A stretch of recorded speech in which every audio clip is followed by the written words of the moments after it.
Hi అండి. Good morning. Welcome to Prasanna Bablu. పాలకూరతో ఎలా జ్యూస్ చేసుకోవాలో చూద్దాం. పాలకూరని చక్కగా కడిగి వేడి నీటిలో వేసి తీసుకోవాలి. పాలకూరలో మనకి fibre, phallic acid, lot of vitamins ఉన్నాయి. పుదీనా ఆకులకు చాలా ఆరోగ్య ప్రయోజనాలు ఉన్నాయి.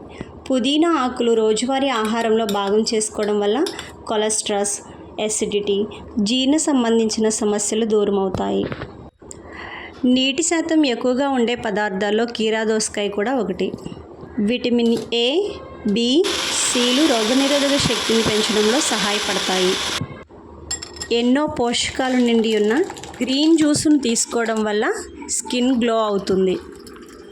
ఈ వీడియో కనుక మీకు నచ్చినట్టయితే సబ్స్క్రైబ్ చేసుకోండి, షేర్ చేయండి, లైక్ చేయండి. Green juice ready.